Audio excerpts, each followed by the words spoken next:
La historia de la canción, Un barco chiquitico, tiene un origen terrorífico.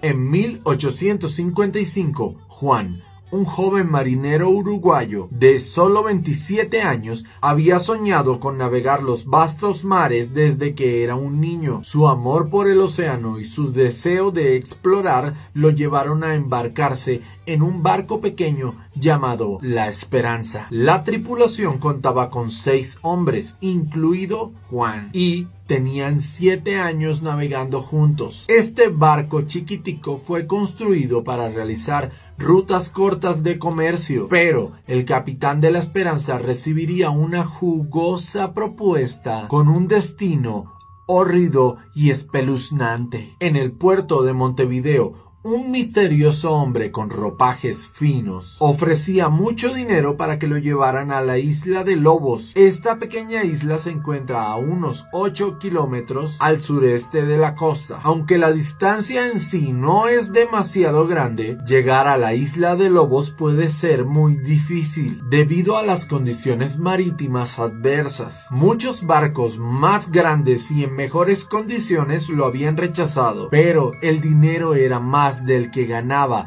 La Esperanza en 7 viajes de ida y vuelta comerciales. Para el capitán fue fácil decidir todo ese dinero por llevar a una sola persona sin tener que subir carga pesada como estaban acostumbrados. El capitán habló con el hombre y aceptó. Justo al pie de La Esperanza, el misterioso hombre pregunta: ¿este pequeño barco sí podrá navegar hasta la isla? El capitán le dijo que había ido a esa isla 1.000.000 de veces, pero todo era mentira. Era la primera vez que pasaban por esa ruta. Quizás por eso subestimaron al mar. La tripulación era muy unida y Juan era el encargado de mantener el ánimo arriba. Siempre cantaba justo antes de zarpar: había una vez un barco chiquitico, se disponía a navegar. Todos cantaban confiados de sus habilidades y de su embarcación. Zarpó La Esperanza con 7 personas a bordo. A medida que navegaban mar adentro, una tormenta los sorprendió. Los vientos furiosos y las olas embravecidas hicieron que perdieran el rumbo, dejándolos varados en medio del mar abierto. Todos comenzaron a rezar a la Virgen, pero Juan no era creyente, algo poco común en esos tiempos. En vez de estar rezando, pónganse a reparar el barco. El tiempo pasaba y la situación se volvía más desesperada. El hombre misterioso les contó que venía de España y era un cazador de animales exóticos. La isla es hogar de una importante colonia de lobos marinos. Estos mamíferos utilizan la playa como sitio de reproducción y descanso. Este hombre necesitaba cazar a uno solo y se haría rico vendiéndolo en Europa en el mercado ilegal, pero la tormenta había dejado tan dañado el barco y la zona estaba constantemente nublada que no podían saber exactamente dónde estaban. La comida y el agua empezaron a escasear. El hambre y la sed se convirtieron en constantes compañeros. Habían pasado 4 largas semanas sin avistar tierra ni esperanzas de rescate. El agotamiento físico y mental se apoderó de la tripulación. Fue en ese momento de oscuridad que empezaron a contemplar cosas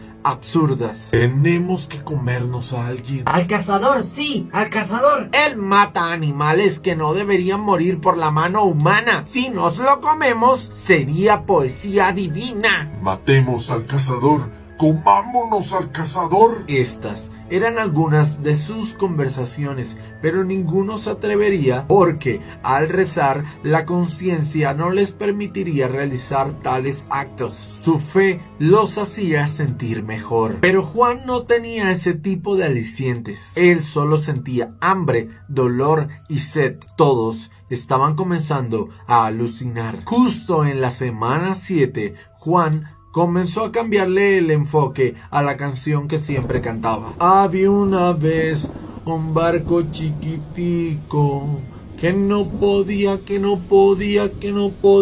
navegar. Pasaron 1, 2, 3, 4, 5, 6, 7 semanas. Estaba volviéndose loco y la cantaba una y otra vez. Y si esta historia no les parece larga, se las volvemos a cantar. Todos estaban muy débiles y de pronto una luz bajó del cielo. Dijo: Juan, soy la Virgen María. Él comenzó a pedir perdón. Perdón, por favor. Perdón, perdóname. Yo no creí. Perdón, perdón, perdón, perdón. Pero nunca esperó que la Virgen le dijera lo que le dijo. Hijo mío, deben sobrevivir. Y todos están aquí por culpa del capitán.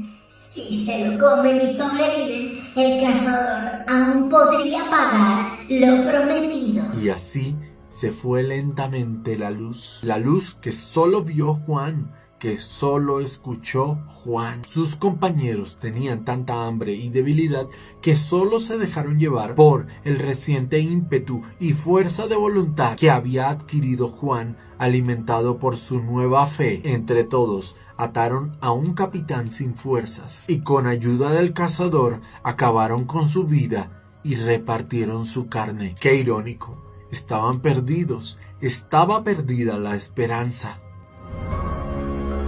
Y justo al día siguiente fueron hallados por un grande barco que llevaba días buscándolos. El barco chiquitico ahora era hogar del horror y de la sangre. Si solo hubieran esperado un día más. Creo que la supuesta María no era más que la materialización de los deseos más oscuros y egoístas de Juan. Los 5 tripulantes que quedaron siguieron trabajando en barcos, pero separados. Se evitaban, y aunque todo esto era para olvidar lo ocurrido, poco a poco todos comenzaron a cantar la terrible canción que quedó incrustada en lo más profundo de su subconsciente. La canción viajó de barco en barco a lo largo de los años, de generación en generación, y se convirtió en un recordatorio oscuro de la supervivencia y el sacrificio que a veces se hace para que otros continúen. La historia de Juan y el barco chiquitico